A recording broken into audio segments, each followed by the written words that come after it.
Some stories remain hidden, waiting for the perfect moment to be revealed. Jacob's fifth son was not the favorite, the strongest, or even the most influential. Yet his journey was marked by failures, regret, and a divine calling that would alter the destiny of an entire tribe, leaving a legacy that still echoes today. In the history of Israel, what drove a man born almost in silence to become a symbol of justice and leadership? Today we follow a powerful story, a journey of struggle, downfall, and redemption that does more than just surprise, but it also transforms how we understand the true meaning of leadership. Before we continue, please subscribe and share this video. Stories like this hold lessons that deserve to reach more people. Let's return to the heart of Canaan, under skies of deep blue by day and countless stars by night. A child was born, whose life would be defined by both blessings and hardships. He was Jacob's fifth son, the firstborn of Bilhah, the servant Rachel gave to her husband amid the pain of her barrenness. Jacob, patriarch of a line destined to fulfill divine promises, lived emotionally divided. His love for Rachel was deep and true, but his home was strained by constant tension with Leah, his first wife, and Rachel's older sister. The rivalry between them went far beyond feelings, deeply affecting the entire family dynamic, impacting not just Jacob, but how each son was viewed and treated. Into this world of silent conflict, he came to be. His birth was celebrated by Rachel, who declared that God had judged her and heard her voice. Thus, he was named Dan, meaning judge or God has judged, sealing his unique destiny from the start. From childhood, Dan grew up amid comparisons and disputes. Joseph, also Rachel's son, was clearly Jacob's favorite. This fueled tensions among the brothers, especially between Leah's sons and those born to the servants Bilhah and Zilpah. The home was filled with quiet rivalries and hidden feelings. Observant and wise Dan learned early to think before acting. He was a quiet child, watchful and careful, preferring to understand things around him before making a move. He saw that behind friendly smiles and outward appearances lay envy, pain, and deep frustration. Rachel, though deeply loved by Jacob, carried the shame of her long barrenness, for her motherhood meant honor and redemption. Meanwhile, Leah, though she had borne many sons, lived with the ache of not having her husband's heart. In this fraught household, every birth meant more than just a new baby. It was a symbol of rivalry, hope, and validation. Jacob's sons weren't just growing up. They were being shaped into the future leaders of the tribes of Israel. Each bore the weight of God's promises to their father, a countless offspring, like the stars in the sky and the sand on the shore. But for Dan, this expectation carried a heavy burden. He was not the firstborn, the favorite, or even the strongest among his brothers. Caught in the middle, he searched for his identity and purpose. As he grew, his character began to stand out, so different from Reuben, Simeon, and Levi, known for their strength and impulsiveness, while Dan showed a leaning toward justice and reflection. Even as a youth, he settled disputes among the shepherds, seeking peace amid daily chaos. His name began to hold real meaning for those around him, becoming a symbol of balance, discernment, and wisdom. Dan spent long hours with Naphtali, his brother, bound by their shared origins and circumstances, sharing dreams and thoughts about the future. As sons of a servant, they knew what it meant to live outside the favoritism and conflict, and this forged a deep bond between them. In their quiet talks, they spoke of a day when all Jacob's sons would live in harmony, free from the rivalries of their childhood. They dreamed of unity, justice, and purpose. Little did they know that Dan's destiny would lead him down that very path. Despite their rivalries, Jacob's camp bustled with endless activity. The tents of the family mingled with flocks of sheep and goats, creating a scene of constant motion, filled with the songs of shepherds and the murmur of women at their chores. In this vibrant world, Dan began to forge his identity. Though his life was clouded with uncertainty, one truth stood firm. From birth, destiny seemed to have a special plan for him. His name held a deep meaning far beyond what a child could grasp.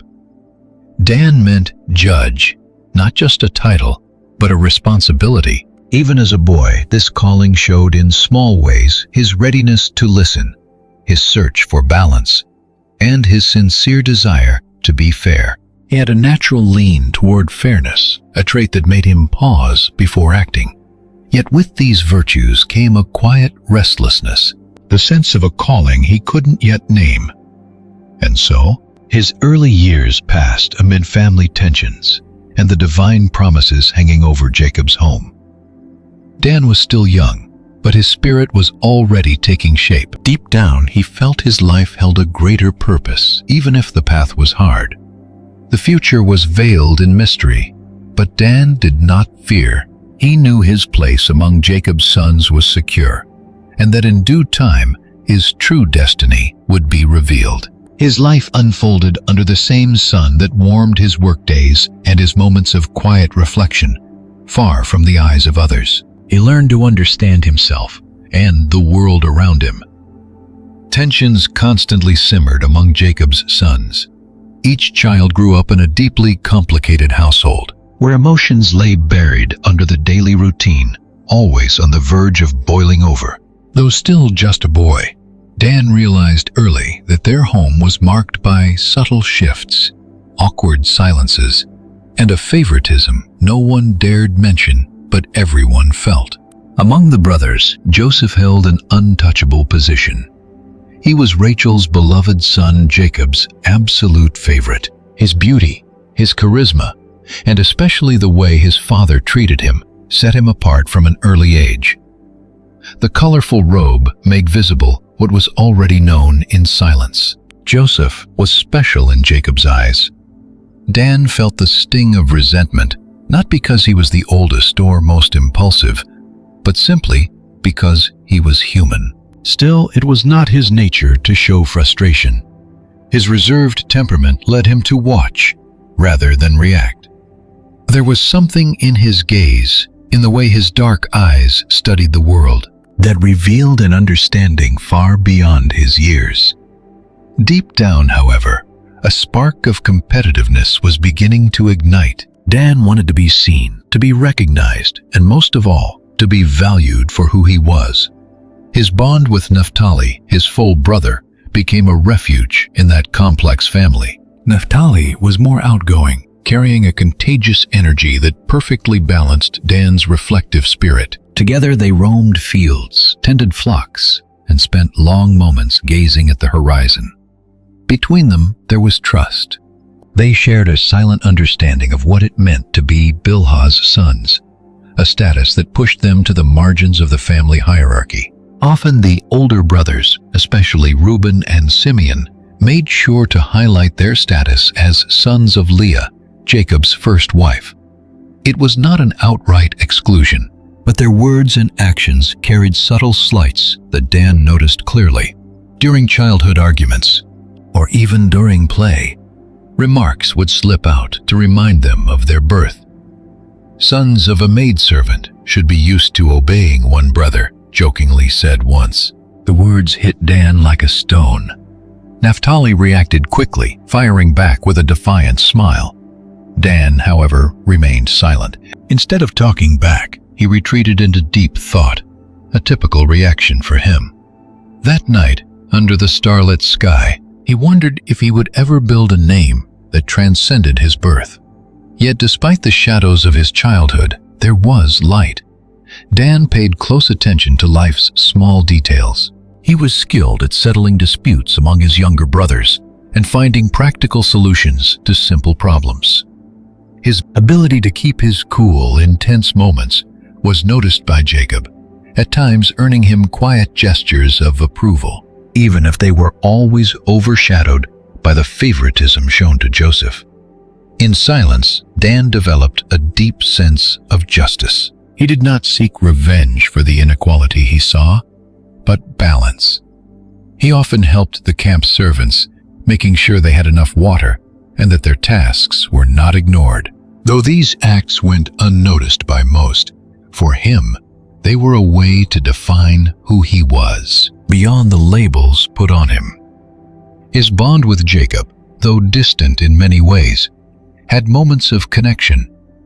On quiet nights, as warm breezes brushed the tents, the patriarch gathered his sons to share tales of his youth, the promises God made him, and the dreams he held for his offspring. Dan listened closely, wondering how he could contribute to that great purpose, yet doubt still lingered in his heart. How could the son of a maidservant, born on the fringes of Jacob's deepest affection, shape Israel's destiny? Over time, he realized his position, though challenging, offered a unique perspective. He carried neither the heavy expectations of the firstborn, nor the pressure of being the favorite. His place let him watch, learn, and prepare. Unknowingly, these traits would be essential for the role he was destined to play. So passed the years of his youth, shaped by the contrast between the shadows of favoritism and glimmers of hope. Small in stature, but carrying a quiet strength, Dan forged his character while Jacob's camp moved forward amidst human tension and divine promise. As he grew, so did his ability to see deep into the power dynamics unfolding all around him. What had been just a vague discomfort in childhood was now becoming crystal clear. The favoritism, the teasing, and the dominance of the older brothers shaped not just the present, but the family's future. Dan watched and learned. These things didn't just bother him. They kindled a desire for change he couldn't yet express. Jacob's camp was a hotbed of tension. Leah's sons, led by Reuben, Simeon, and Levi, acted with a constant air of superiority that the handmaid's sons could not ignore.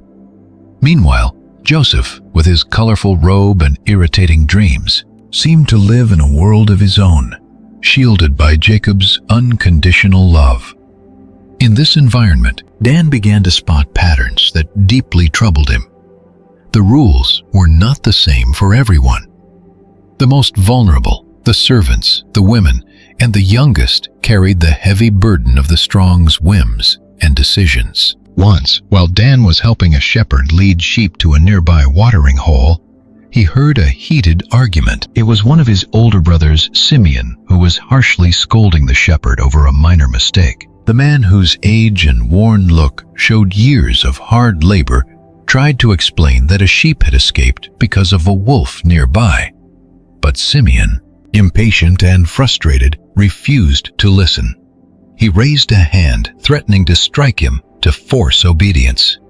Dan, watching from afar, felt a wave of anger and rushed over without thinking. He stood between the shepherd and his brother. His heart raced, but his voice stayed firm. "Simeon, stop! This is not necessary." Simeon stared at him, first in surprise, then in rage. He wasn't used to being challenged by a younger brother, especially Dan, who rarely spoke up. "And who are you to tell me what to do?" he sneered, his voice dripping with threats. "Think you can judge me?" Dan swallowed hard, but didn't back down. He remembered Jacob's words, the stories of justice and balance his father shared on quiet nights. "I am not judging you, Simeon. I am just saying this isn't right. If we want respect, we must show it." For a second time seemed to freeze. Simeon hesitated, perhaps because he did not expect such courage from his brother, or perhaps because Dan's words hit deeper than he wanted to admit. Muttering, he turned and walked off, leaving the shepherd and Dan alone. Still shaking, the man nodded in gratitude before returning to his work. Dan felt a wave of mixed emotions, pride for standing up for justice, and deep worry, because he knew his older brothers would not easily forget his actions. That night, looking up at the stars, he reflected on what had happened. He knew his words would not change the family dynamics overnight, but something inside him refused to ignore a calling, a sense of purpose in tune with the meaning of his name. He began to realize his name was not just a word, but a burden and a direction for his life. From then on, Dan paid even closer attention to his surroundings. He watched the servants work in silence, almost entirely unappreciated. He saw how the older brothers forced their will unnecessarily, and how the younger ones rarely got a chance to speak their minds. Little observations piled up in his mind, like pieces of a larger puzzle. Naphtali, ever observant, noticed his brothers change one afternoon while they rested in the shade after herding. "I saw what you did with Simeon," Naphtali said, breaking the silence. "It was brave, but also dangerous." "He is not one to forget easily." "I know," Dan replied quietly, "but I couldn't just stand by. It is not right to treat others this way. If we are a family, we must act with justice." Naphtali smiled slightly, admiring his brother's resolve, though he did not always share his concerns. He knew there was something special about Dan, something the others could not yet see. The clash with Simeon marked a true turning point. Even at a young age, Dan began playing mediator in small disputes.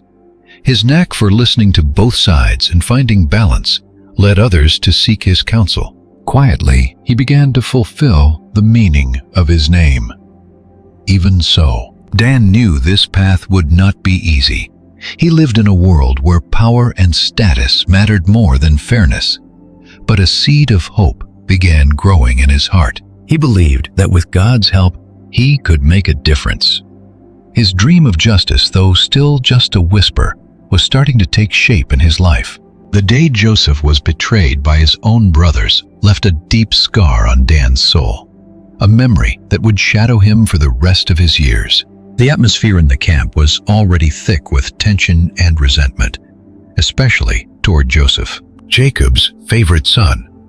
But what happened that day marked a point of no return for all of Jacob's sons, and for Dan, an inner struggle that would never find complete peace. It all began with a seemingly ordinary task. Jacob had sent Joseph to look for his older brothers, who were tending flocks in distant lands. The request wasn't unusual, but the sight of Joseph wearing his colorful robe instantly sparked jealousy and anger in his brothers' hearts. Dan and Naphtali watched from a distance as the tension built like dark clouds before a storm. "Here he comes again," Simeon muttered with contempt, staring at Joseph. "With his dreams and arrogance, thinking he is better than us." "Enough is enough," Levi whispered, his voice dripping with venom. "How long must we tolerate this?" Dan shuddered at their words. Though he didn't share his brother's hatred, he felt unable to defend Joseph openly. He had learned to choose his battles, and this was one where reason would be crushed by rage. Events escalated quickly. As Joseph arrived, the brothers surrounded him and violently tore off his robe. Confused, he tried to speak, but his words were drowned out by accusations and insults. Dan watched from the sidelines, feeling powerless as things grew worse. Then Reuben, the oldest, intervened. Though resentful, he wanted no bloodshed. "Let's not kill him," he said firmly. "Throw him into that empty cistern instead." The proposal was accepted with silent nods. Joseph struggled and pleaded for his life, but his brothers dragged him to the cistern and threw him inside. Dan watched it all in silence, his mind torn between duty and fear. He knew it was wrong, but the heavy pressure from his brothers kept him frozen, a prisoner of his own hesitation. Hours later, while they still debated what to do, a caravan of Ishmaelite traders appeared on the horizon and stopped nearby. That was when Judah brought up an even darker proposal. "What do we gain by letting Joseph die in that cistern?" he asked, looking around craftily. "Let's sell him to these merchants. We get rid of him without dirtying our hands." His words fell heavily upon them. Dan felt a knot in his stomach. Despite the obvious unease, nobody objected. Minutes later, Joseph was pulled from the cistern. His face was raw with despair as he realized his own brothers were bargaining over him like merchandise. As the traders led him away, Joseph cast one final look at Dan. It was a brief but profound moment. Dan felt as if that gaze pleaded for something, a word, a gesture, any sign of help, but he stayed silent. When it was over and the brothers gathered again, a heavy, unsettling silence fell over them all. The brothers decided to cover their crime with a lie. They smeared Joseph's robe with blood and showed it to Jacob, convincing him a wild beast had devoured his son. Dan couldn't look at any of them. Guilt suffocated him, pressing down on his chest with crushing force. That night he sought out Naphtali, his closest brother. Sitting under the stars, the dark sky seemed to reflect the weight of their crime. "How did we let this happen?" Dan whispered, his voice trembling. "Joseph was our brother, our own flesh and blood." Naphtali, who had also stood silent, sighed deeply before replying. "I know," he said with regret, "but you felt that hatred, that fury. It felt like nobody could stop them." Dan looked down. He knew it was true, but it brought no comfort. Staring at the horizon, he wondered if his father's God saw everything they had done. Would he ever be able to forgive his brothers? And even harder, could he ever forgive himself? "I always knew we weren't a perfect family," Naphtali continued. "But today, I wonder if we are truly destined to stay together, to form the tribes of Israel. How can we be the chosen people after this?" Dan remained silent, consumed by guilt. That night, he made a silent vow, even if he lacked the strength to keep it. He resolved that if he ever got the chance, he would do everything possible to right this terrible wrong. He would be better. He would be just a true judge among his people. That night marked the beginning of a brand new chapter in his life, a time when guilt and regret became his constant companions. While the camp slept soundly, Dan lay wide awake, gazing at the stars, wondering if redemption was even possible. He had no idea how or when, but deep down, he could not ignore the call of justice echoing in his soul. As time passed, the memory of that day grew into a crushing burden. While his brothers seemed to move on, burying themselves in camp routines and tending flocks, Dan found no peace. At night, as forced laughter echoed around the campfire, he remained distant, trapped in a nightmare he could not wake up from. His isolation did not go unnoticed. The older brothers, used to leading with authority, began to see him as withdrawn, maybe even weak. But for Dan, it was much deeper. He felt severed from them, as if their brotherly bond was shattered forever.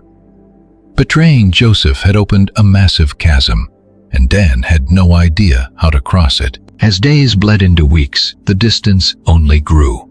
Conversations with Naphtali, once a comfort, became rare. Though his brother understood some of the weight Dan carried, he could not ease the pain.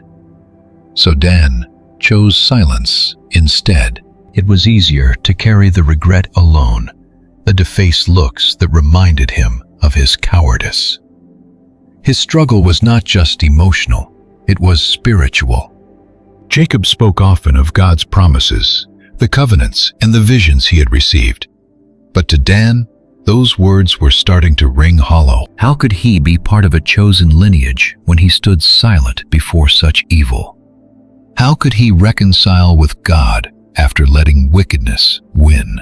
One night, unable to bear the heavy burden, Dan slipped away from the camp and walked to a nearby clearing. There, under the starry sky, he fell to his knees and let his tears flow.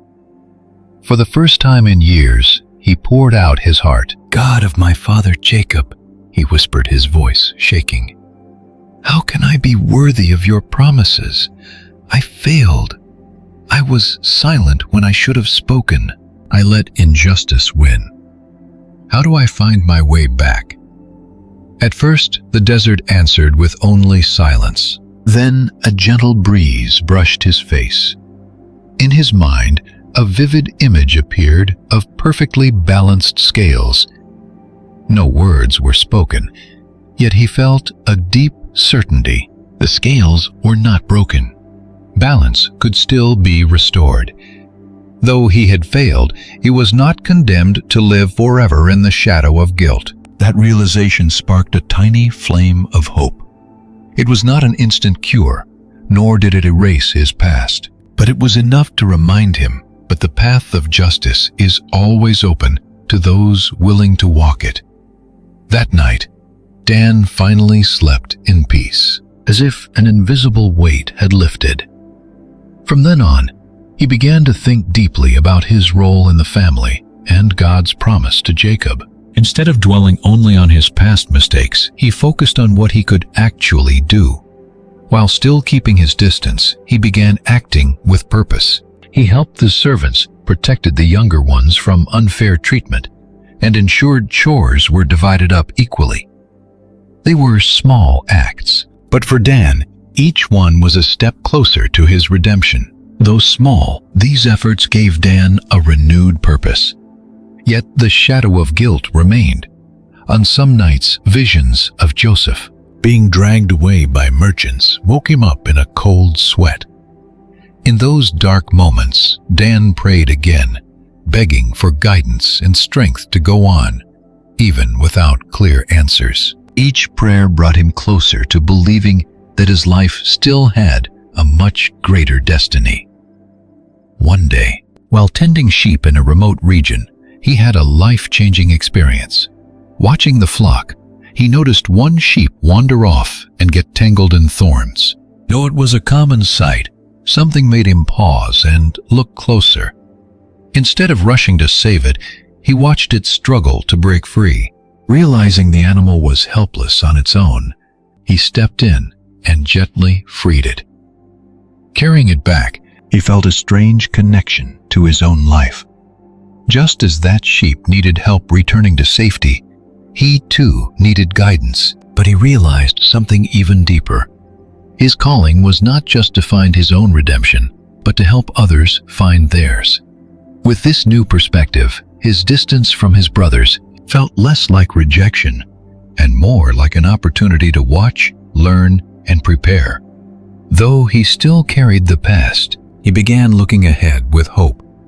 He knew the path of redemption would be long and difficult, but he decided to take it step by step. Those silent years were tough, but they shaped him in ways he did not fully understand yet. They were preparing him for a destiny he could not see clearly, but was beginning to sense. His heart still bore the scars of betrayal, but it was also filling with conviction. The call to justice, written in his very name, was a path he could still walk, and he would, with all his strength. It all began as just another routine mission. Jacob sent Dan and Naphtali to find new grazing lands, as the pastures near the camp were wearing thin. It was a standard task for Jacob's sons, but Dan saw something more than duty in these journeys. Something in the vast desert called out to him, as if the winds and sands held answers to the questions burning in his chest. One afternoon, herding sheep beyond the hills, they spotted a strange camp in the distance. The tents were decorated with bright colors and patterns that stood out against the barren ground. Nearby, men and women worked hard repairing wagons and tending to animals. They were Midianites, a nomadic tribe famous for their caravans, crossing the desert, carrying spices, fabrics, and other goods. They were not completely unknown to them, but rarely crossed paths with Jacob and his sons. Curiosity stirred in Dan. His instinct urged him to get closer. Naphtali noticed his hesitation and encouraged him. Reluctantly, Dan agreed. As they reached the camp, an older man came out to meet them. A gray beard flowed down his chest, and his sharp eyes showed deep experience. His face was calm, yet cautious, like someone used to watching before placing his trust. Meeting their quiet hospitality, Dan bowed his head out of respect. "We are shepherds looking for pasture for our flocks," he said calmly. "We saw your camp from afar and wanted to rest before traveling on." The old man studied them for a long moment, then slowly nodded. "If you come in peace, you are welcome," he finally replied. "I am Heter, one of the elders here. You will find refuge with us."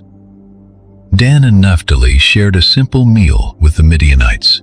As the hours passed, Dan noticed a unique dynamic in this community. Though leaders existed, major decisions always seemed to be made by consensus. The elders acted as advisors rather than masters. This peaceful balance stood in sharp contrast to the constant drama of his own family. They stayed with the Midianites for several days.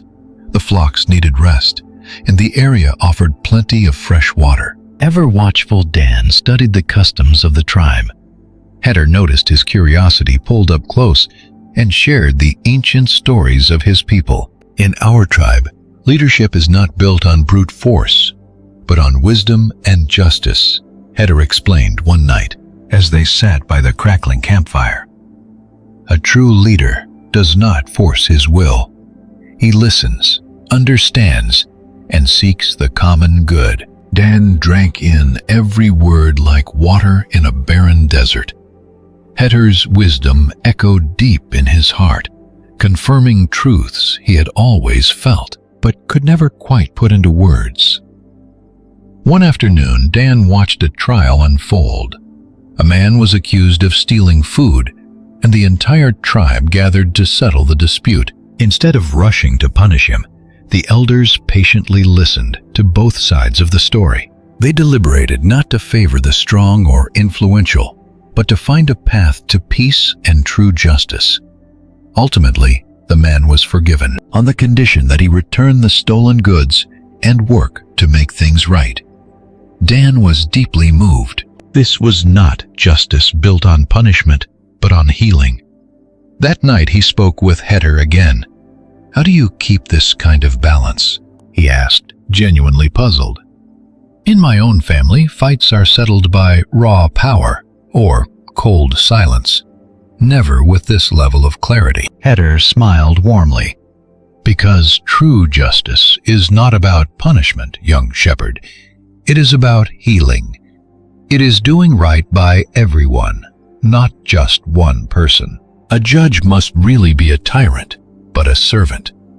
The scales of justice are always tipping, and we must keep them balanced." These powerful words burned deep into Dan's heart. Throughout his time living among the Midianites, he kept learning about justice, humility, and leadership. He realized that being a judge for his people was not just about making correct decisions, but becoming a living example of fairness and mercy. When it was time to go, Heter pulled him aside and handed him a small token, a smooth, rounded stone carved with an ancient symbol. "This represents balance," the elder said. "Keep it as a reminder that true justice is never about you, but about others." Dan took the gift with deep gratitude. Alongside Naphtali, he began the long journey back to Jacob's camp. As he reflected on everything he had learned, his time with the Midianites planted a powerful seed in his heart, a seed that was now blooming into a renewed sense of purpose. He understood that his calling to judge was not just fate, but a solemn duty. His desert journey proved he could rise above past shadows and lead his people with balance. Yet when he finally stepped back into camp, everything looked exactly the same. Tents flapping in the dry wind, shepherds driving the flocks, and familiar voices echoing through the air. But something deep inside him had shifted. A new fire burned within. He no longer saw his place among Jacob's sons as a heavy burden, but as an opportunity to change things. His return brought no celebration. To his brothers, Dan was still just the quiet, reserved sibling. Yet, over the next few weeks, subtle changes began to show. He spoke with a new authority. His words carried a rare wisdom. He was always ready to step in, mediate fights, and demand justice for both brothers and servants. Gradually, this earned him a quiet respect. Even those who used to ignore him now saw him as a reliable voice in times of trouble. Without fanfare, Dan was stepping onto the path of becoming the very judge his name promised. Dan never chased the spotlight or power. Still, his fair-minded nature and willingness to listen made him a highly respected figure in camp. Younger shepherds sought him out when fights broke out over the flocks, while servants, often ignored by Jacob's older sons, found an advocate who would fight for what was right. Quietly, the seeds of something much bigger began to grow. People began gravitating toward Dan almost naturally. They saw a rare beacon of justice and compassion, and slowly gathered to form his inner circle. It was not a formal tribe yet, but the bonds among them grew stronger with every fair decision he made. Even Naphtali, his closest brother, noticed the change.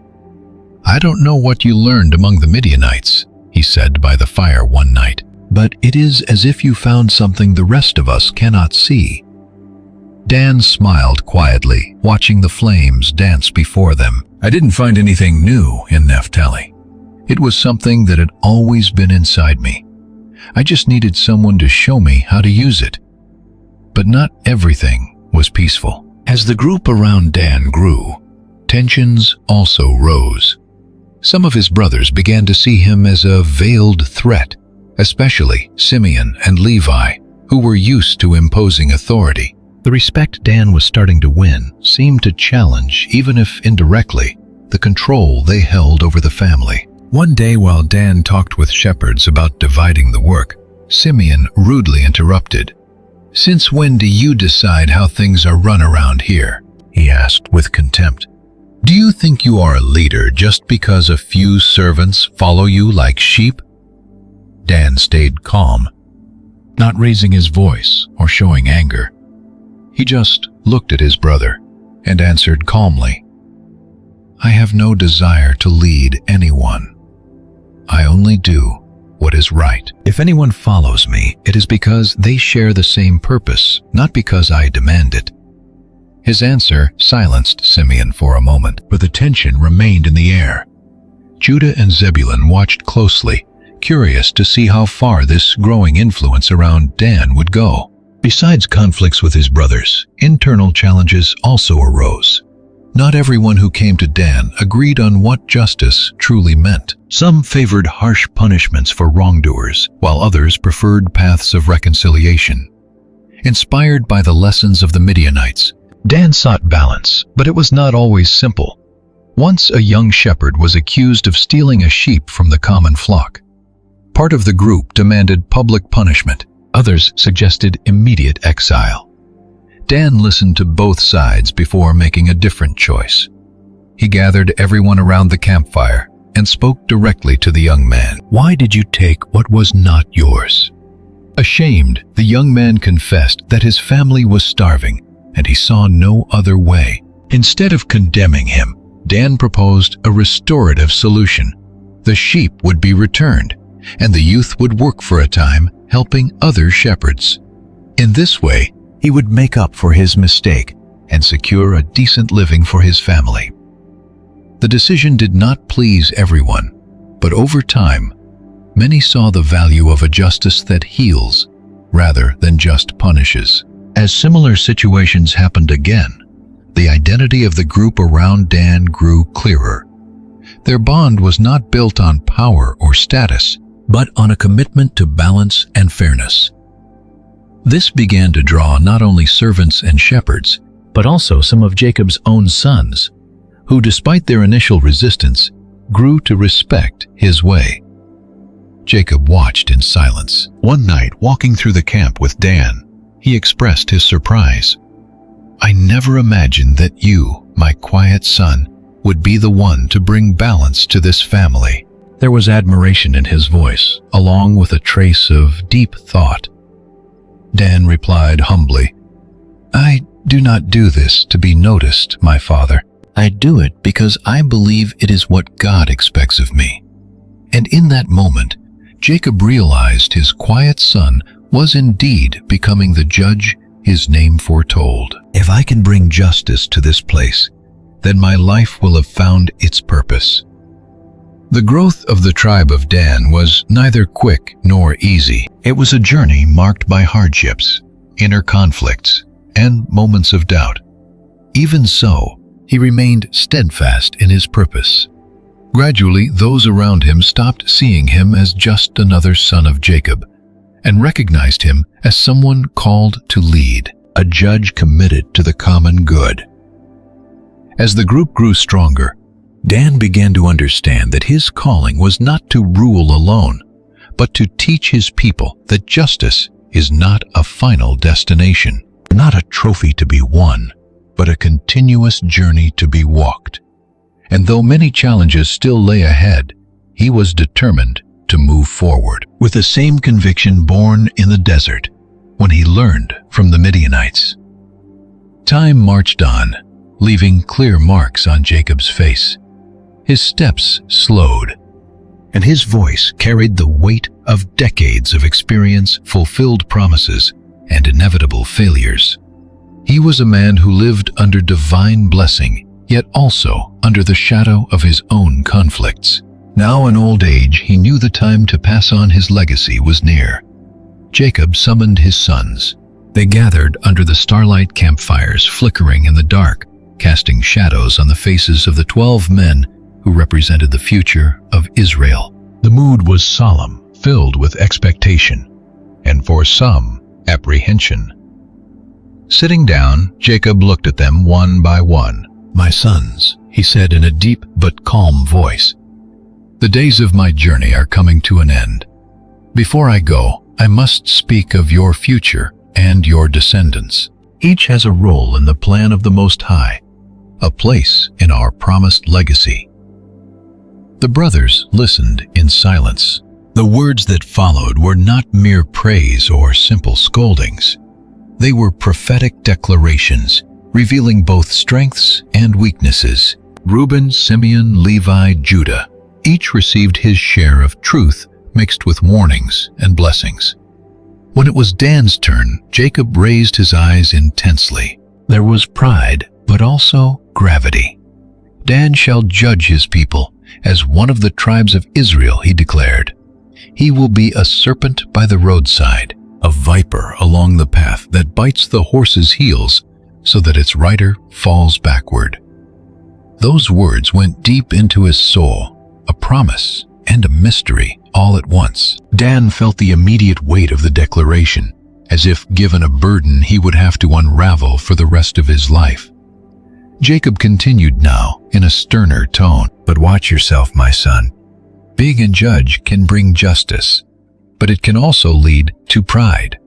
If you let power cloud your judgment, you will lose your mission and the balance you must bring to your people." Dan bowed his head, absorbing every word.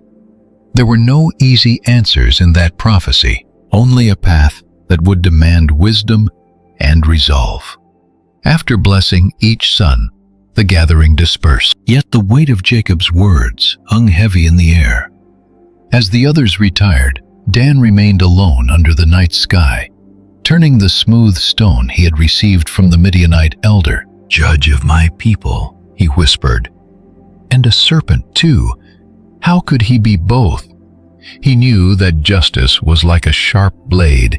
It could protect, or it could wound. He had already seen how the desire to enforce order could turn into oppression when not tempered by humility. The warning against pride echoed in his mind. Even noble intentions could rot.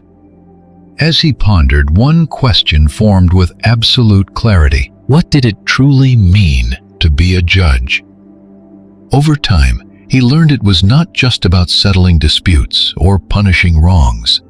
Being a judge meant guarding the balance. It meant putting the people above himself and embracing hard decisions even when nobody else understood them. He remembered the Midianites' leadership that serves rather than rules. "It does not belong to you," the old elder had said. "Justice belongs to God. You are merely an instrument." This memory reshaped his understanding. His calling was not to make his own name great, but to serve a purpose far larger than himself. But he knew good intentions were not enough. He needed constant faith, wisdom, courage, and above all, deep humility. As the hours slipped away, Dan began mapping out how to lead without losing his way. He realized he must surround himself with people who shared this same vision, men and women devoted to true justice, not driven by ambition or greed. He also knew he must stand firm in his faith, seeking God's guidance to face the dark days that lay ahead.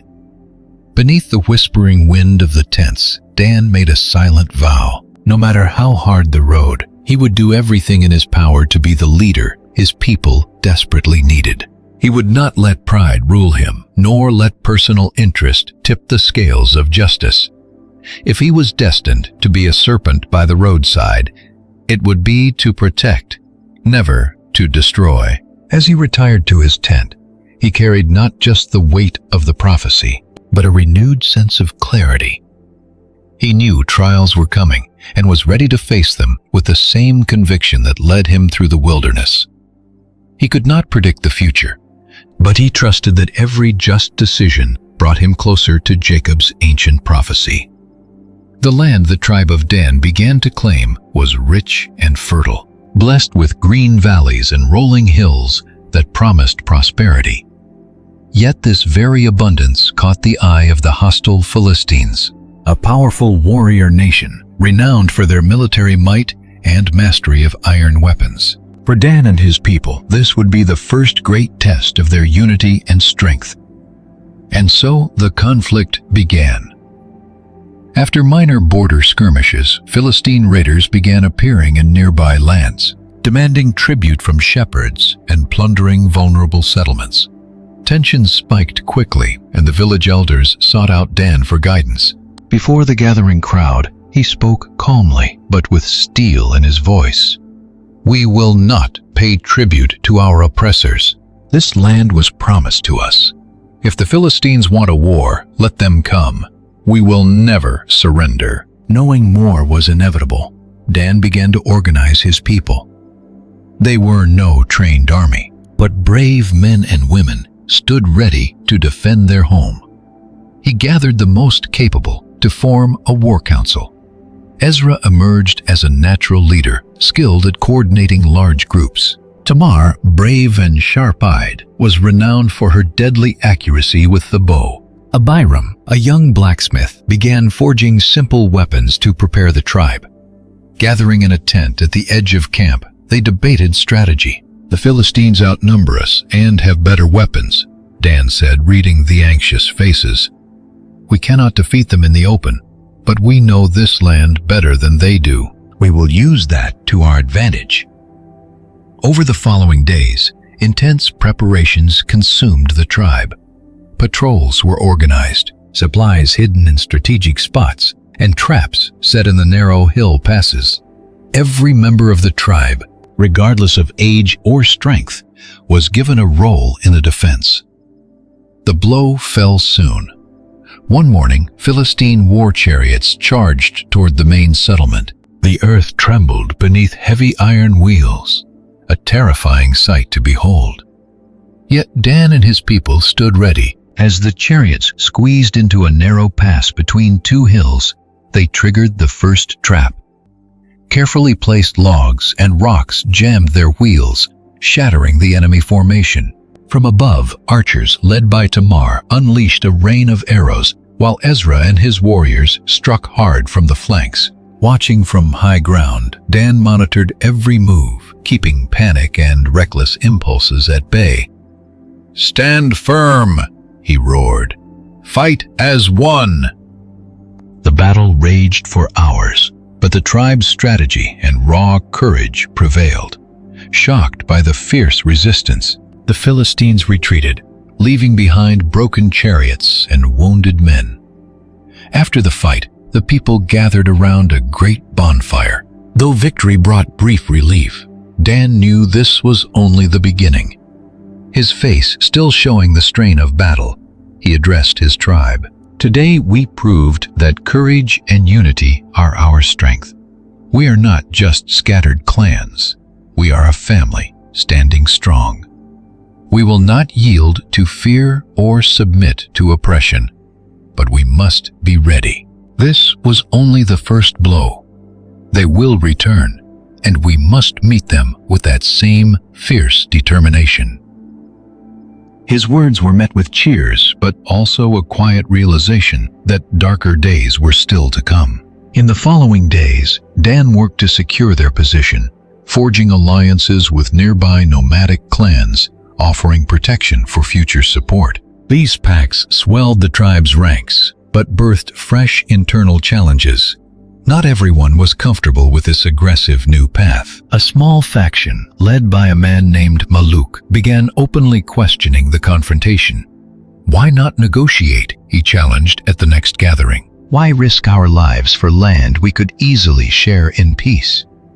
Dan listened closely before speaking. I understand your fear, Maluk, but bargaining under threat will not buy peace. It only breeds dependence. This land is not just dirt, it is a promise. We must protect it for ourselves and those to come. Though not all were convinced, the majority stood by his leadership. He knew internal division was just as deadly as external enemies. So he devoted his time to binding the community together, fostering open dialogue and true unity. The clash with the Philistines was a turning point. The tribe of Dan did more than just defend their land. They began forging a strong identity as a people bound by justice and resistance. Despite the struggles, Dan grew more confident in his role as leader and judge. He knew the shadows had not fully vanished, but he believed his people had the strength and grit to face whatever was coming. Together, deep down, Dan prayed a prayer of thanks, praising the Lord for guiding his steps and begging for wisdom in the days ahead. The road ahead was still uncertain, but he knew in his heart his tribe would leave a deep mark on the history of Israel. Until then, his leadership relied on a delicate balance of justice, clever strategy, and devotion to his people.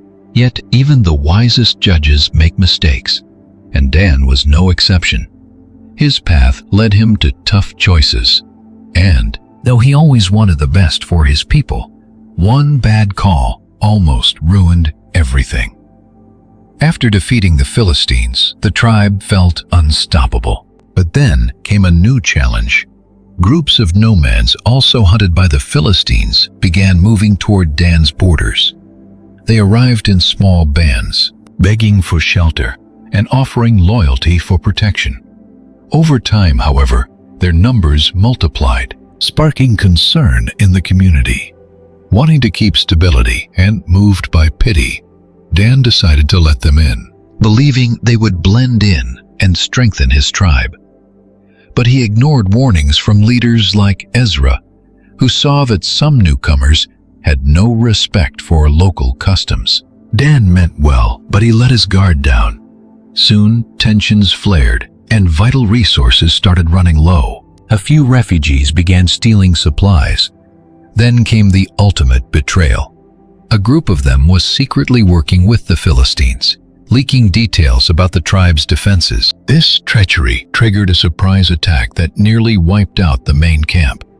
After the battle, Dan walked among ruined tents and broken faces. Guilt ate away at him. He had trusted blindly, and now his people paid the price. That night, he slipped away to the edge of the camp. He sat alone, unable to look his trusting people in the eye. For the first time since taking charge, he doubted himself. "I failed my people," he whispered, his voice heavy. "How can I call myself a judge if my choices bring pain instead of justice?"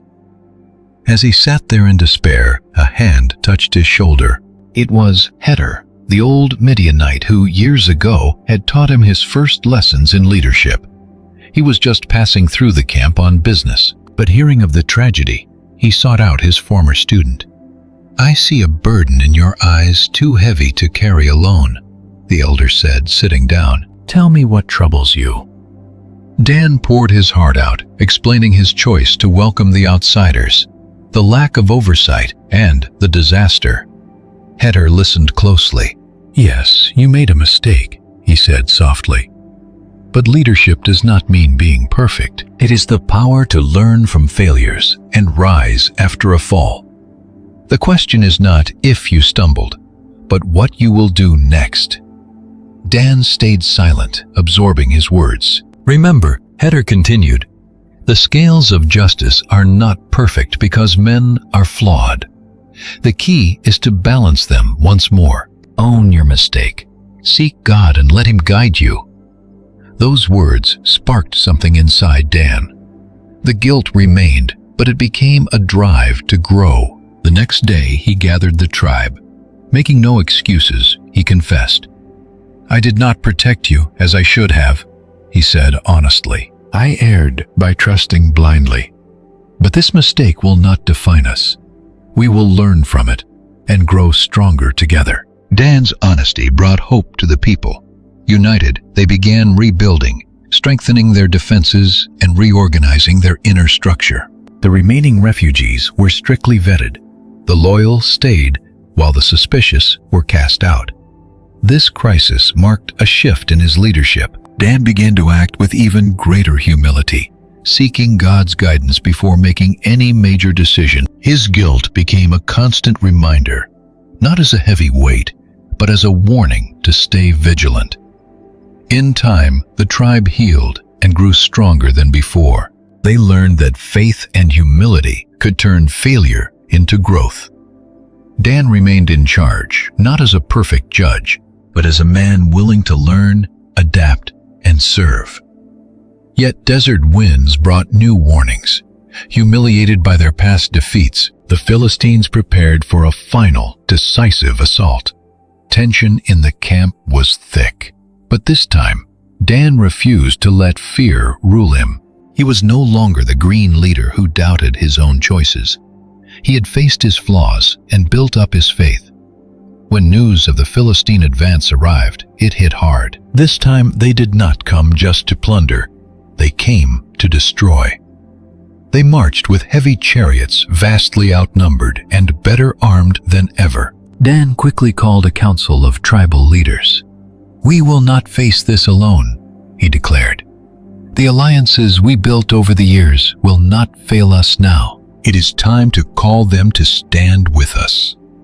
Looking calmly at every leader in the room, Dan paused before speaking. "This land is ours by divine promise.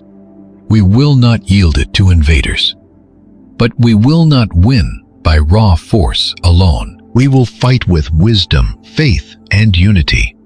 He divided the people, giving specific tasks to each group, maximizing the advantages of their land. The rugged hills, narrow passes, and deep valleys became key to their defense.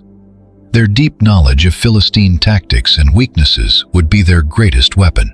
Tamar would command the archers on the high ground, while Ezra and his men worked to disable the enemy chariots. Dan would take the center, leading his people with a steady hand and unshakable resolve. As the morning of the battle dawned, the camp of the tribe of Dan fell into a heavy, solemn silence. Men and women prepared themselves, knowing victory would require not just strategy, but grit and sacrifice. Dan clutched the stone of balance Heder had given him years ago. He offered a silent prayer, asking God for guidance and strength. The clash was brutal. Confident in their sheer numbers, the Philistines charged forward with overwhelming fury, but the tribe was ready. Traps in the narrow passes slowed the war chariots, while Tamar's archers unleashed volleys of arrows from the high hills. Ezra led a group to slip behind enemy lines and sow chaos. Meanwhile, Dan rallied his warriors with contagious courage. His voice rose above the roar of battle. "Do not retreat! We fight for our land, our families, and our future!" The battle raged until nightfall. Losses were heavy, but their strategy worked. Exhausted and broken, the Philistines finally retreated, abandoning the field. Dan's tribe had achieved the impossible, defeating a massive army without losing their identity. Yet victory came at a terrible price. Many of their bravest fell, including Ezra and Tamar, who had both fought with legendary courage. Though the people celebrated, Dan felt the loss like a deep wound. Walking among the fallen, he stopped beside Tamar. With her dying breath, she had left a message. Tell our people not to fight for revenge, but for justice. Those words echoed deep inside Dan's heart. He realized true victory was not about destroying enemies, but preserving justice and unity. Days later, Dan visited Jacob's tent, finding his father frail from age and illness. The patriarch lay in bed. Seeing his son, a faint smile crossed his face. "Come close, Dan," he whispered warmly. "I heard of your victory. I am so proud of you." Dan knelt beside his father, cradling the old man's wrinkled hand. For a long time, he had felt unworthy of his father's expectations. But in that moment, the heavy burden lifted. "Father, I did what was right, but I also stumbled many times," he confessed, letting his guard down. Trembling Jacob shook his head with gentle wisdom. "My son, we all fail. I failed too. It is not failure that defines a man, but what he does next. You learned, you grew, and you led with justice. That is your legacy, Dan." For the first time in years, tears welled up in Dan's eyes. His father's words did not just bring comfort, they renewed his purpose. "Thank you, Father," Dan whispered. "I promise to lead our people with humility and justice." Jacob nodded. After a quiet pause, the old man added, "God is with you, Dan. Never forget that." Shortly after Jacob's death, Dan felt more determined than ever to honor his legacy, leading his tribe with deep wisdom and balance. The peace they secured with the Philistines, though fragile, marked a major turning point for his people. From that moment on, the tribe of Dan became a symbol of justice and resilience, a reflection of his life lessons. Battle scars remained, but so did the seeds of hope planted in their soil. Every fair decision cemented his place in Israel's history, not as a flawless man, but as a leader redeemed through faith, sacrifice, and resilience. On the day Jacob died, his tent was crowded with family. For the first time in years, all 12 brothers stood together, setting aside old rivalries to honor the father who had guided them through hardship. The atmosphere was solemn. Though grief filled the room, a renewed sense of purpose bound them together. With his final blessing, Jacob outlined each son's duty in Israel's future.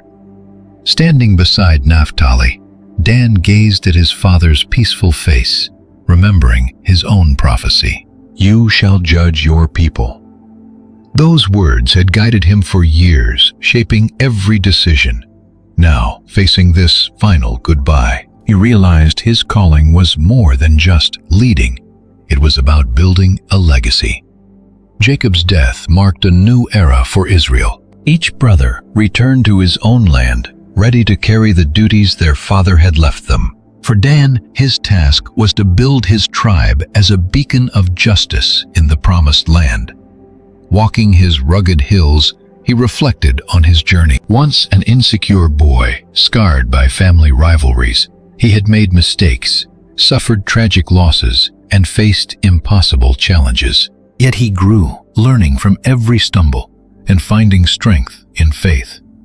He knew his legacy would not be measured by battle victories alone, but by the values he lived by: justice, humility, and deep compassion. Under his guidance, the tribe prospered.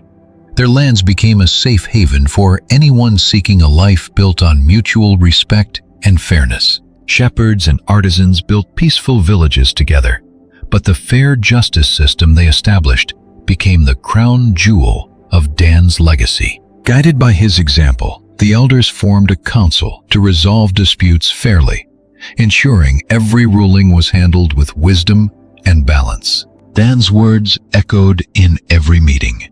Justice is not a privilege. It is a responsibility. Children grew up hearing stories of the fierce wars against the Philistines and how Dan led with courage. But what truly inspired them was not just his victories, but his character. He was never remembered as a perfect man, but as someone who conquered his weaknesses with humility. In his final years, Dan lived in a quiet mountain village near the site of his last battle. His hair grew white as snow, and his weathered hands told the story of a lifetime of hard work and sacrifice. Though retired from active leadership, he remained a revered elder, sought out for counsel. One evening, as the sun dipped behind the hills, Dan sat on a stone, watching his tribe's flocks graze peacefully in the valley below. Beside him sat his grandson, a boy full of curious questions. "Grandfather, "Did you ever regret being a leader?" the boy asked with earnest curiosity. Dan smiled, recalling the countless times he had felt that heavy burden, but also of his victories and the lessons learned. In a soft, steady voice, he replied, "Being a leader does not mean never making mistakes. It means learning from them and doing what is right. Life has taught me that stumbling is just part of the journey. What matters is learning from those errors and moving forward. True greatness lies not in power, but in serving others with justice and love." The child listened. He did not fully grasp the words yet, but Dan knew one day these teachings would find a home in his heart. That night, under a starlit sky, Dan looked back on his life. He had no idea how much time remained, but he was at peace. He had fulfilled the calling God gave him.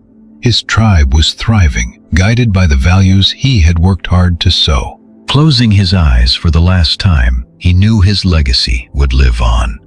The tribe of Dan was strong, not just in numbers, but in spirit. Dan left this world as both a leader and a servant, fully aware that the justice he sought was not just for his own people, but also to honor the one who called him. Thus ends the story of Dan, the fifth son of Jacob, a man who inspired the tribes of Israel, proving that even in the dark, the light of justice can shine. His journey is more than just battles, failures, and triumphs, but a testament that even those on the margins can change their destiny.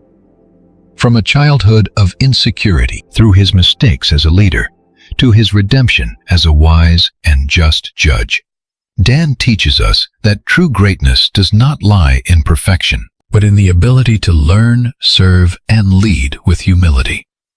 Dan's legacy lived on in his thriving tribe, built on the pillars of justice, faith, and compassion that he championed throughout his life.